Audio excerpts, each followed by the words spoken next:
In the heart of an old city stood a forgotten shop, a tiny clockmaker's workshop tucked between tall stone buildings.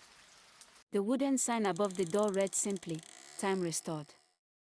Inside, behind shelves stacked with ticking clocks of every shape and size, lived an old man named Elias.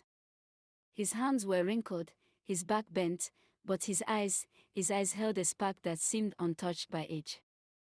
The townsfolk often passed by his shop without a glance. To them, Elias was just another relic of the past.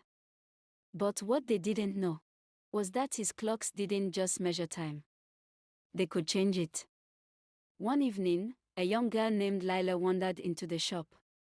She had lost her way after an argument with her parents and sought shelter from the rain. The sound inside was overwhelming, hundreds of clocks ticking at once, like a chorus of tiny hearts. Elias looked up from his workbench and smiled. "Welcome, child. You're just in time." Lila frowned. "In time for what?"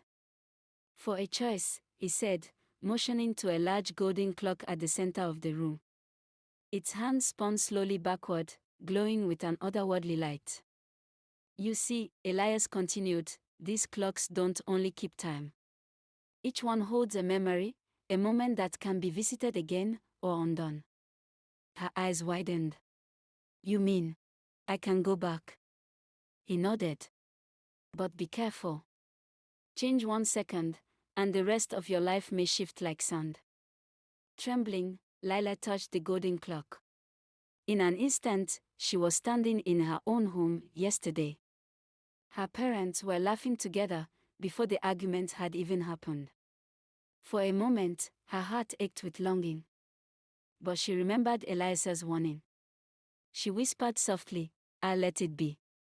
And just like that, she was back in the shop. Elias's smile deepened. "Wise choice. The past is a teacher, not a place to live." Before she could speak, he pressed a small pocket watch into her palm. "Take this. It won't change time, but it will remind you that every second you live is precious." When she looked up, the shop was empty. The golden clock, the hundreds of ticking sounds, gone. Only silence remained. She ran outside, but the shop front was nothing more than a crumbling brick wall. Elias, and his secret, had vanished. Years later, whenever Lila faced hardships, she would hold the pocket watch close, hearing the faintest tick inside. And she knew that somewhere, the old clockmaker was still watching, reminding her that time is the